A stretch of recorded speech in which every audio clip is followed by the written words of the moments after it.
작년에 우리가 몽골에 가서 1,000명 이상의 그 퍼블릭, 그러니까 공립학교 교사들을 대상으로 그 컨퍼런스를 했는데, 그때는 이제 공립학교 교사들 대상으로 했기 때문에 뭐 하나님 얘기라든가 예수님 얘기라든가 뭐 찬양을 한다든가 이런 거는 우리가 하지 못하고, 교육이 국가 발전과 미래에 얼마나 중요한가 하는 것을 우리가 강조하고 그 교사들을 격려를 했어요. 근데 이제 저희가 그때 몽골어를 못하기 때문에 그 행사를 진행하는 도움을 준 분들이 몽골 CCC 멤버들이 한 30명 정도 동원이 돼서 이제 도움을 줬는데, 우리가 올 때 그 참가자 명단을 그분들에게 넘겨주고 왔잖아요. 그런데 이제 이 CCC가 참 지혜로운 것이 그 명단을 넘겨받아가지고 작년 12월 그 성탄절 파티를, 우리가 크리스마스 파티를 열어주겠다, 올 사람 오쇼 했더니 그 한 1,000여 명 중에 500명이 그 파티에 참석을 했어요. 근데 그거는 뭐 기독교 행사니까 그때 이분들이 이제 예수님을 구체적으로 복음을 전했는데, 그때 예수님 영접한 교사가 200명 된다 그랬잖아요.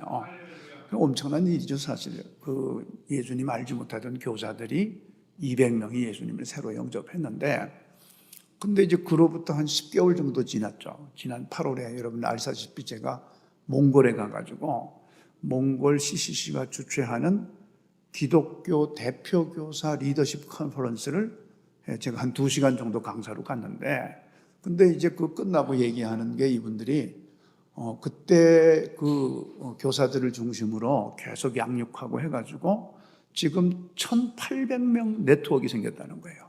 몽골 교사들. 어마어마한 거죠, 진짜. 나라를 바꿀 만한 일이 생긴 거예요.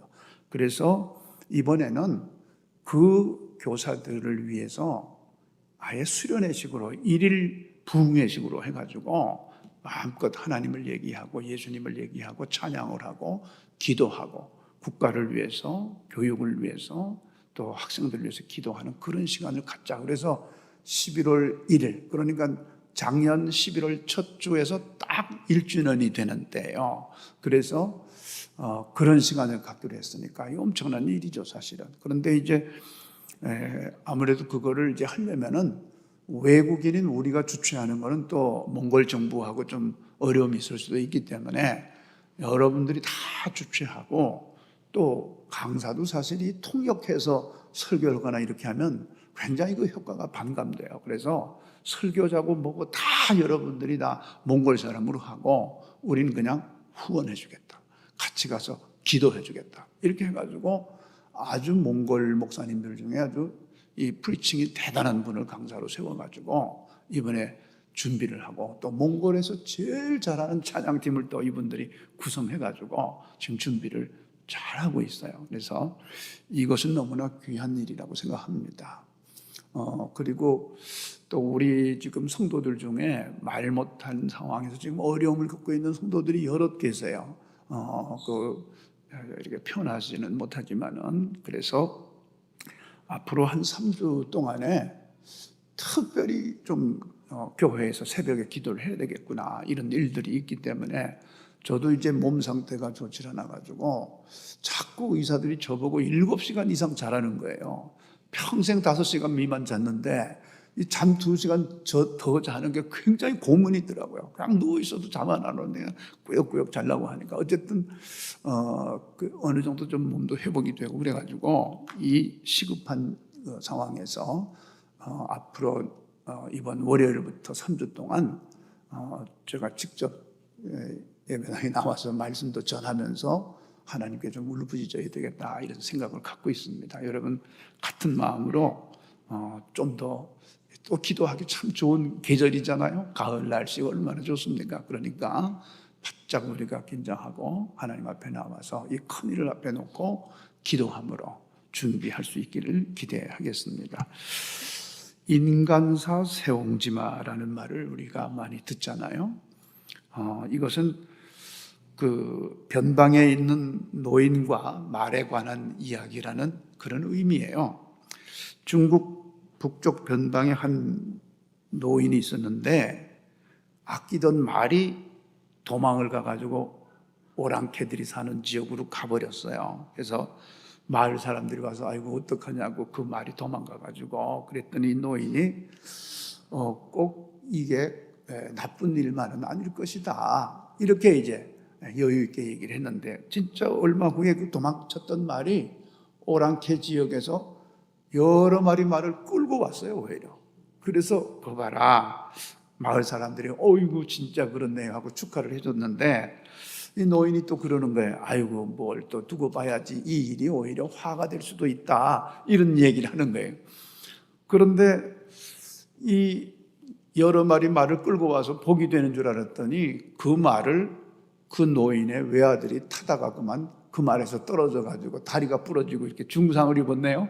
그러니까 말이 여러 마리를 데리고 온 게 그게 복이 아니었던 거예요. 그래서 또 마을 사람들이 와서 위로를 하니까 아니다. 혹시 또 이 일이 오히려 또 복이 될 수도 있으니 좀 더 기다려 봅시다.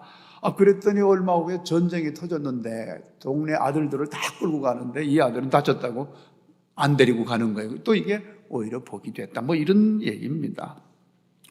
세옹지마는 인생의 기흉화복을 우리가 미리 예단하고 그것 때문에 일비할 필요는 없다. 눈앞에서 벌어지는 이런 작은 일, 큰 일들에 대해서 속단하고 쉽게 판단하고 이렇게 해가지고 일비해서는 안 된다. 또 우리가 속을 잘 모르고 내용을 잘 모르면서 쉽게 판단해가지고 막 흥분하고 이렇게 해서 창피당한 일이 또 많잖아요. 또 자신만만하게 내가 뭐 잘할 수 있는 일이라고 했던 것들이 오히려 나중에 더 어려움이 되는 수도 있고요. 또 이런 말도 있잖아요. 자빠져도 코가 깨진다. 그래서 뭐 이게 안 될 때는 그냥 별의별 것이 다 안 되는 것이고 또 전화위복이 될 줄 알고 고진감래가 될 줄 알고 기다렸지만 결국 잘 풀리지도 않고 오히려 인생이 얼룩지고 부끄러운 일로 계속되는 경우도 있습니다. 그래서 여러분 우리가 인생을 살면서 너무 이렇게 자꾸 큰 일에 휘둘리고 이렇게 하는 것은 예수 믿는 사람들의 모습이 아니에요. 뭐 세옹지마란 말이 없더라도 있더라도 예수 믿는 사람들은요, 우리가 그리스도인이고 하나님의 사람이고 하나님의 자녀들이기 때문에 영적인 삶을 대하는 영적인 원칙이 있는 거예요. 그 영적인 원칙이 뭐냐? 좀 간단하게 말하면 항상 시선을 하나님께 두는 거예요. 뭐 이런 고사성어가 어쩌고 저쩌고 이런 게 아니라 하나님께 시선을 두는 건데 그 하나님께 시선을 두는 영적 삶의 방식이 몇 가지 성경적으로 추려서 얘기할 수 있는데 첫 번째가 뭐냐면은 마태복음 6장 33절에 먼저 그의 나라와 그의 의를 구하라. 먼저 하나님의 나라와 하나님의 의를 구하는 겁니다.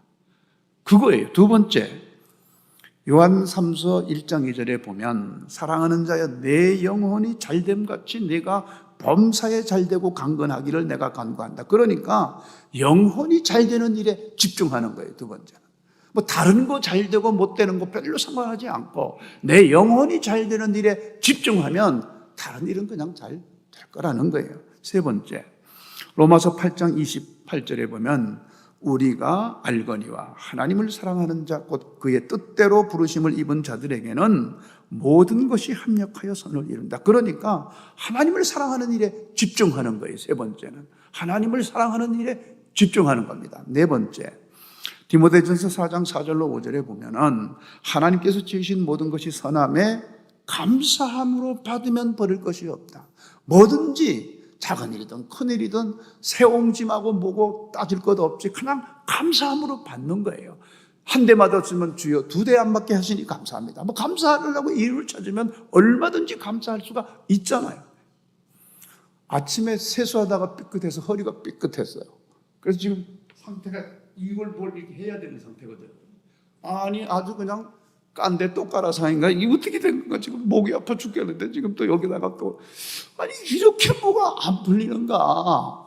그래서 제가 아침에 조금 짜증났지만 오늘 말씀을 준비하면서 아이고, 2다리로 그래도 걸을 수 있으니까 감사하다. 조금 아프지만 뭐 걸을 수 있으니까 감사하지 뭐. 그렇습니다. 감사함으로 받으면 버릴 것이 없다. 그래서 그리스도인들은 뭐든 감사함으로 받는 거예요. 그리고 계속해서 보면 하나님의 말씀과 기도로 거룩하여진다.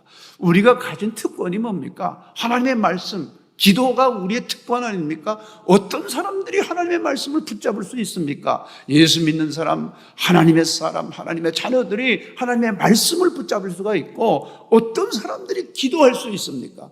이게 바로 특권 아닙니까? 그러니까 이 5가지, 먼저 그의 나라와 의를 구하고, 2번째 영혼이 잘 되는 일에 집중하고, 3번째 하나님을 사랑하는 일에 집중하고, 4번째 뭐든지 감사함으로 받고, 5번째 하나님의 말씀과 기도에 집중한다면은 새옹지만이 뭐니 이런 말이 우리에게 뭐 위로가 될 것도 없는 거예요. 우리는 좀 차원이 높은 것입니다.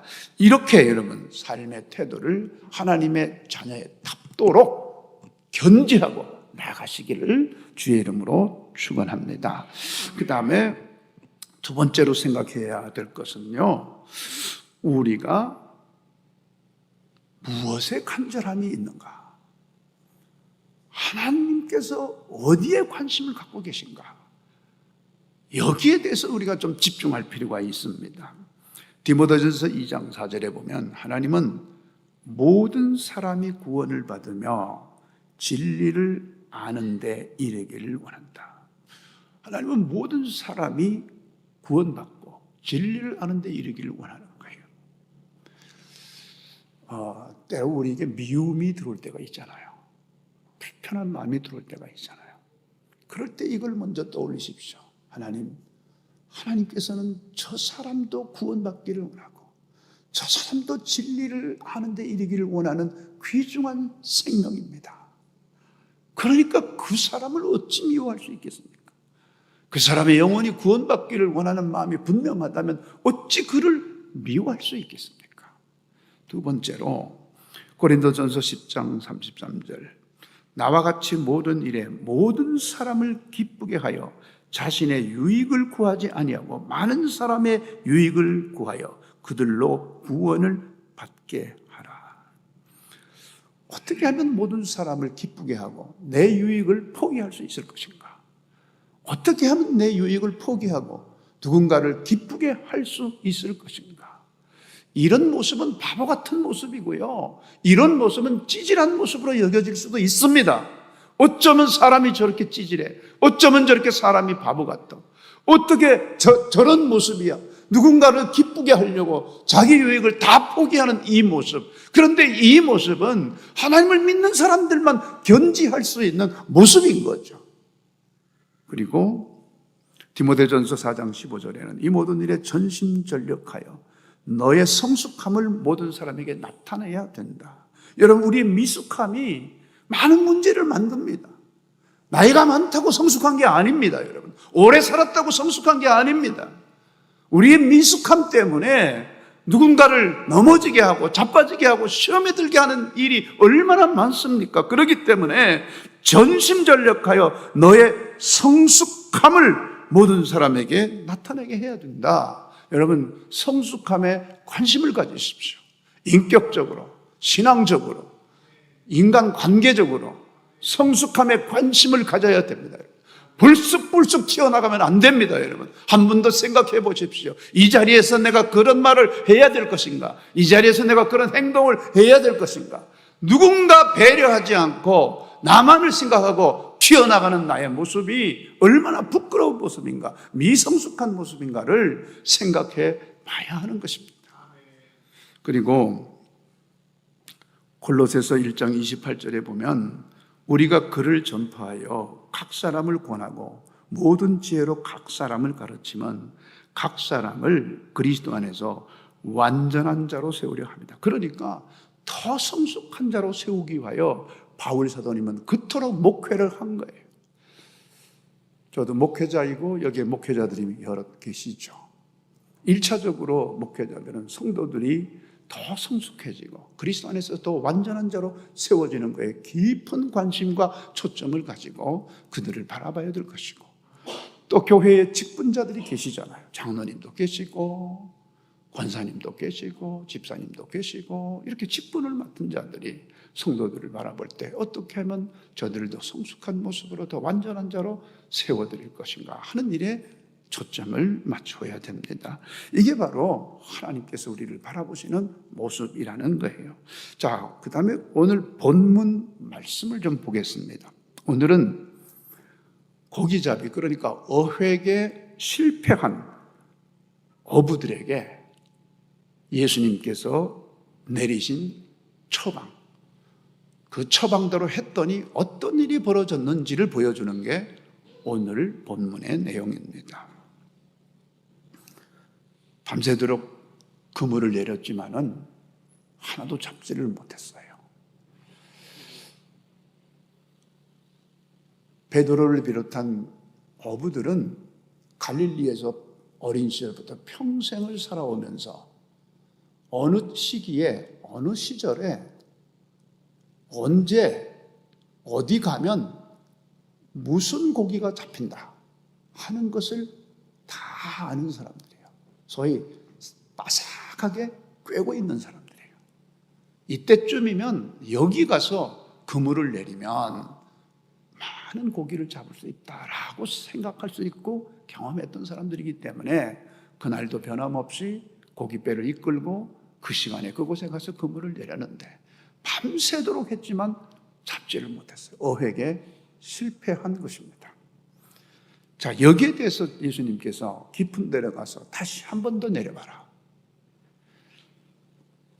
5절에 보면 시몬이 대답하여 이르되 선생님, 우리들이 밤이 새도록 수고하였으되 잡은 것이 없지만은, 우리는 실패했지만은 말씀에 의지하여 그렇게 말씀하시니까 그물을 내려보겠습니다.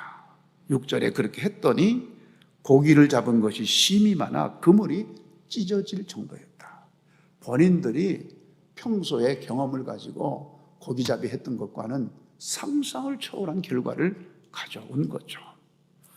말씀에 의지하여 깊은 데로 가서 한 번 더 그물을 내렸더니 엄청난 결과를 가져왔다. 깊은 데로 가서 한 번 더 그물을 내릴 수 있는 그 동력, 내려 말어. 예수님 뭘 알까?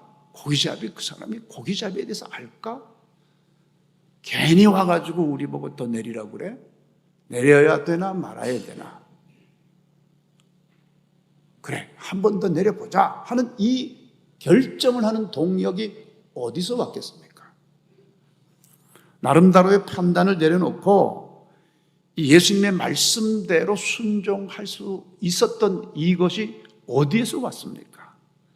말씀에 의지하여, 말씀에 의지하는 거, 예수님을 믿은 거예요. 아, 그래, 한번 믿어보자 한 거예요. 그래서 한 번 더 그물을 던질 수 있는 힘이 거기서 나온 거예요. 12의 혈류증으로 앓던 딸이 예수님의 옷깃을 몰래 만진 후에 나음을 입으니까 그것을 본 예수님이 하신 말씀이 있었어요. 마가복음 5장 30절에 보면, 34절에 보면 예수께서 이르시되 딸아, 내 믿음이 너를 구원하였다. 뭔가 그리스도로 인하여 기적이 일어나는 그 장소에서 예수님이 항상 평가하실 때 너의 믿음 때문에 이런 일이 벌어졌다. 예수님께 향유로 예수님의 발을 씻긴 그 여인을 축복할 때도 똑같이 말씀하셨어요. 누가복음 7장 50절에 예수께서 여자에게 이르시되 내 믿음이 너를 구원하였다. 그러니까 뭔가 어떤 새로운 시도를 할 때 또 자신이 지금까지 겪어왔던 충분한 경험과 지식이 있음에도 불구하고 그 경험과 지식을 포기하고 얼토당토 않는 예수님이 하라는 대로 할 수 있는 그 동력은 믿음으로 가능하다는 거죠. 믿음 있을 때 가능하다는 거죠. 여리고에서 맹인의 눈을 뜨게 해줬어요. 그리고 그때 예수님께서 하신 말씀 또 동일합니다. 예수께서 그에게 이르시되 보라, 내 믿음이 너를 구원했다. 믿음이 이렇게 중요한 거죠. 10명의 문둥병자가 고침을 받고 다 갔습니다. 그런데 그 중에 한 명만 와서 감사하다고 그랬어요. 그때도 마찬가지로 내 믿음이 너를 구원했다. 그러니까 다 은혜를 입고도 다들 자기 잘난 듯이 이 은혜 입은 거에 대해서 뭐 특별하게 감사하지도 않을 때에 한 명은 돌아와서 감사했는데 그 다시 예수님께 돌아가서 이건 예수님 덕입니다 라고 고백할 수 있는 그것도 믿음 때문에 가능하다는 거예요. 그러니까 오늘 이 믿음이 얼마나 중요한가 하는 것을 알 수가 있습니다. 히브리서 11장 6절 우리 한번 같이 읽어볼까요? 읽습니다. 시작. 믿음이 없이는 하나님을 기쁘시게 하지 못하나니 하나님께 나아가는 자는 반드시 그가 계신 것과 그가 자기를 찾는 자들에게 상 주시는 이심을 믿어야 할지니라. 믿음의 가장 기본적인 그 믿음 고백의 실체는 하나님이 계신 걸 믿는 거예요. 뭐 하나님 계신 걸, 하나님의 실존을 믿지 않으면은 그게 뭐 믿음에 설 자리가 없잖아요. 그래서 하나님은 계신 거예요. 근데 우리가 과학적 사고에 이미 익숙해져 있잖아요. 합리적이고 이성적인 사고에 이미 익숙해져 있기 때문에 그냥 믿으라는 게 참 힘든 거예요. 오히려 이러한 사고의 훈련이 없었더라면 오히려 순수해서 그냥 믿는 건데 우린 이 21세기에 지금 생존해 나가는 사람들로서 필요한 고등교육을, 필요한 기초교육을 다 받은 사람들이니까 이런 과학적이고 합리적이고 이성적 사고에 익숙해져 있는 우리들에게 그냥 믿어라. 하나님이 계신 걸 믿어라. 뭔가 반짝한다든가 뭔가 하나님이 살아계시면 제 코를 빨갛게 지금 당장 해주세요 해서 빨갛게 됐다든가 뭐 이런 뭔가 표적이 바로 수반되면은 참 쉬울 텐데 그거 없이 그냥 믿어라. 하나님이 계신 걸 믿어라. 그런데 여러분 증거가 있는 것을 믿는 것은 사실 어쩌면 믿음이 아닌 거예요. 그건 확인인 거죠, 그냥. 그래서 고백이 필요한 겁니다. 하나님이 살아계십니다. 라는 고백으로 믿음을 여러분 하나님 앞에 드러내시길 바랍니다. 그리고 그가 계신 것을 믿고 자기를 찾는 자들에게 상 주시는 이심을 믿어야 한다. 어떤 때 이제 기도를 하다 보면 스스로도 좀 이건 너무 맹목적인 거 아닌가? 아니 목사도 그런 생각하는데 뭐 여러분들은 오죽하겠어요. 어떤 때 너무 좀 맹목적인 느낌이 들 때도 있는 거예요. 막 이렇게 이것도 좀 하나님 돌봐주시고 이것도 돌봐주시고 이렇게 해주시고 저렇게 해주시고 막 이렇게 하다 보면은 아이 좀 그래요. 그런데 오늘 본문 말씀에서는 자기를 찾으면 상을 준다는 거예요. 근데 사람들이 하나님이 계신 것을 믿지 않으면 하나님을 찾을 수가 없고 찾지 않으면 하나님께서 거기에 상응한 상을 주실 수가 없는 거죠. 이걸 통째로 믿는 것이 믿음이다. 그 믿음이 작기도 하고 크기도 하지만 어쨌든 이 믿음이 있으니까 다시 깊은 데로 가서 던질 수가 있는 거예요. 뭔 소리 하는 게요. 우리가 여기서 30년을 지금 해온 사람들인데 당신이 바다에 대해서 뭘 안다고요? 당신이 고기잡이에 대해서 뭘 안다고 지금 와가지고 다시 거기 가서 던져요. 어젯밤에 우리 샅샅이 던졌거든? 거기 없어. 뭘 모르네. 거기 무슨 고기가 있어. 이렇게 할 수도 있었잖아요. 그런데 예수님이 하나님의 아들이시고 그 하나님을 믿는 그 작은 믿음 때문에 다시 깊은 데로 가서 던질 수가 있었습니다. 사랑하는 성도 여러분, 다시 깊은 데로 가서 던질 수 있는 믿음으로 돌파하시기를 주의 이름으로 축복합니다. 빈배에 고기를 가득 채우는 역사가 있었던 거죠. 그런데 그럼 어떻게 깊은 데로 나가냐? 우리 다 이제 배 하나씩 만들어가지고 어디 깊은 데로 가야 되나? 이거 어떻게 우리 삶에 적용할 거냐? 이거 이제 문제잖아요. 마태복음 22장 37절로 40절에 보면은 이것도 이제 같이 한번 읽어봅니다. 같이 읽습니다. 시작. 예수께서 가라사대 내 마음을 다하고 목숨을 다하고 뜻을 다하여 주 너의 하나님을 사랑하라 하셨으니 이것이 크고 첫째 되는 계명이요 둘째는 그와 같으니 내 이웃을 내 몸과 같이 사랑하라 하셨으니 이 두 계명이 온 율법과 선지자의 강령이니라. 한 절 더 우리 보겠습니다. 예레미야 32장 41절입니다. 한 번 더 보겠습니다. 시작. 내가 기쁨으로 그들에게 복을 주되 분명히 나의 마음과 정성을 다하여 그들을 이 땅에 심으리라. 이게 무슨 말이냐면요. 예수님은 하나님을 섬길 때에 마음 다하고 목숨 다하고 뜻을 다하여 하나님을 사랑하라 이렇게 가르쳤잖아요.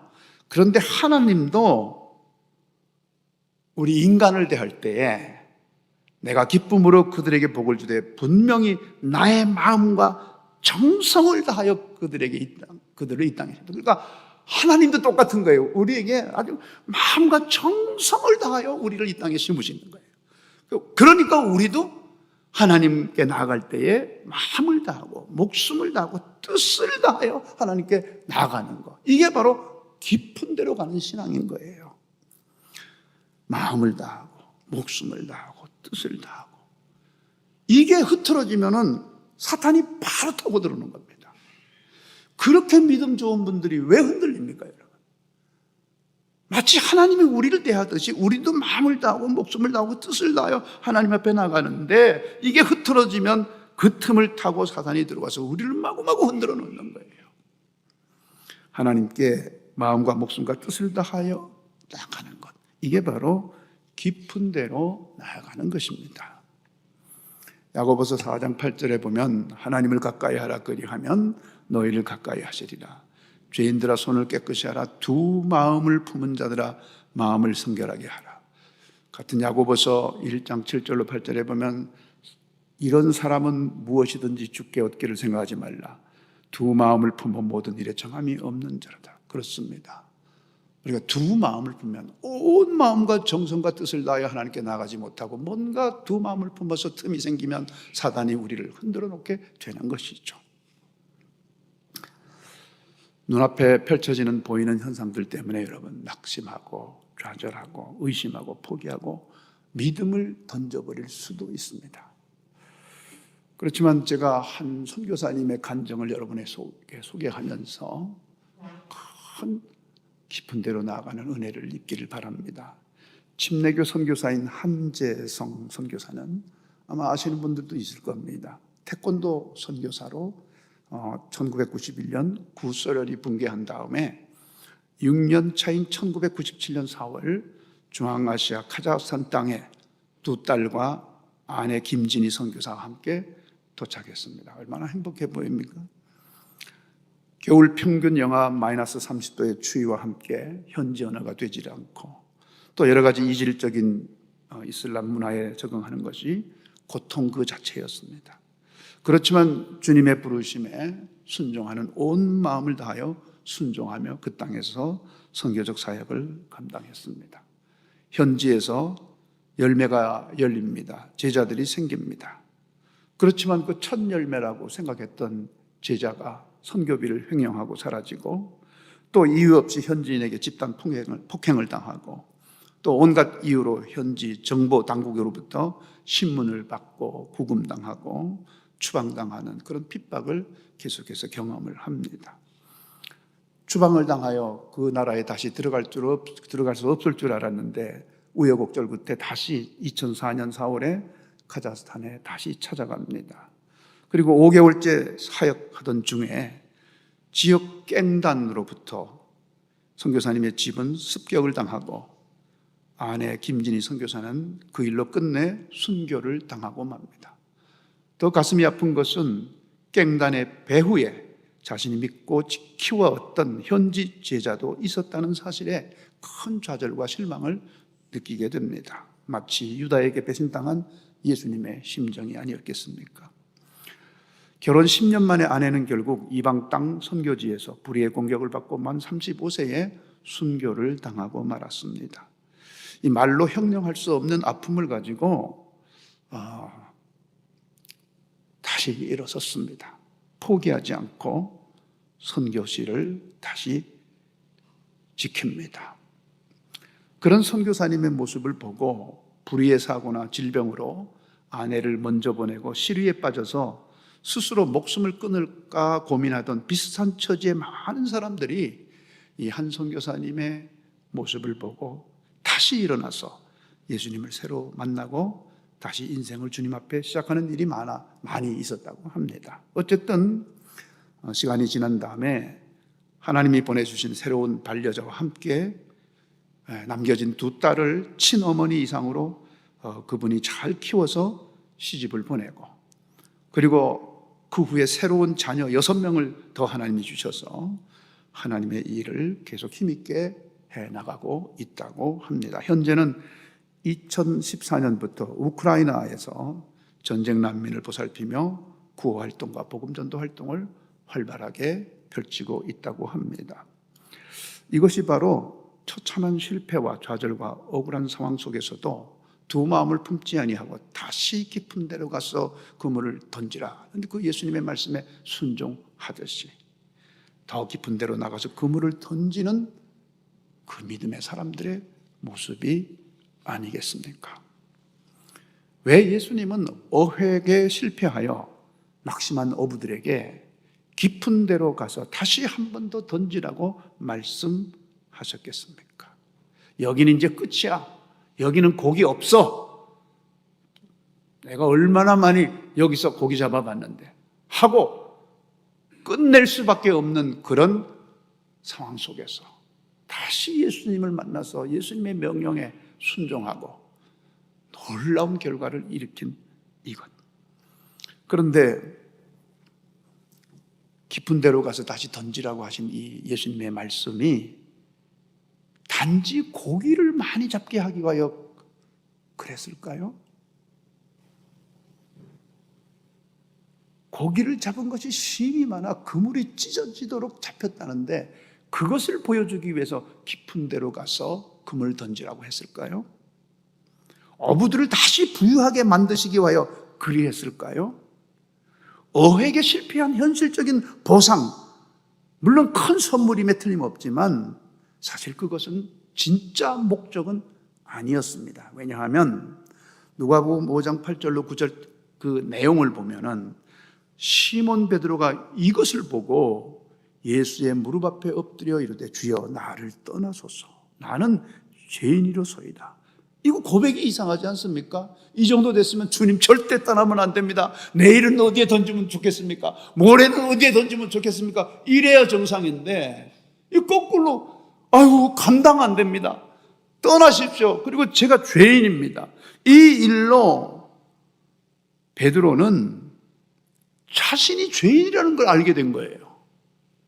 이게 더 중요한 거죠.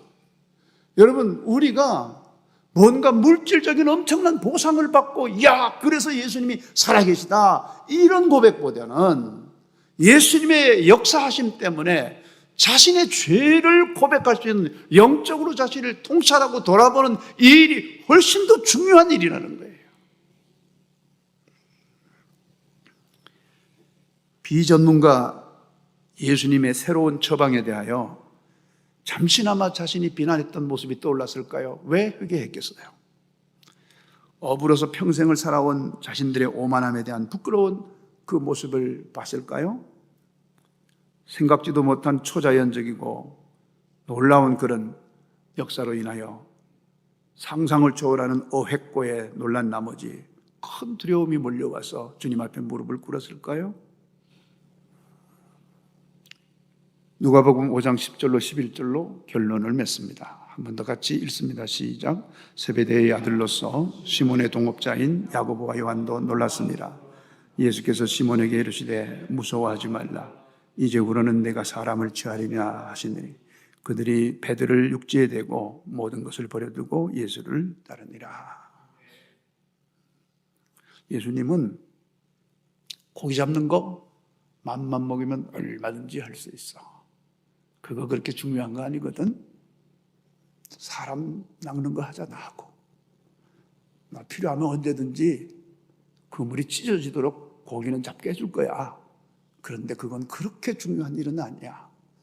나하고 사람 잡자. 사람을 낚는 일을 하자. 사람을 취하는 일을 하자. 섭생과 의식주를 넘어서는 더 숭고한 영적 변화. 그것이 예수님이 더 깊은 데로 가서 그물을 던지라고 한 진짜 이유였습니다.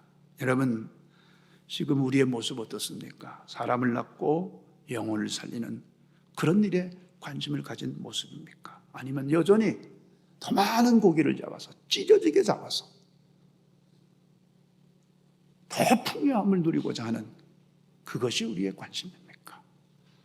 여러분, 오늘 더 깊은 데로 가서 그물을 던질 때에 엄청난 고기를 잡은 이것은 예수님은 언제나 우리에게 필요하면 언제나 그렇게 할 수 있는 거예요.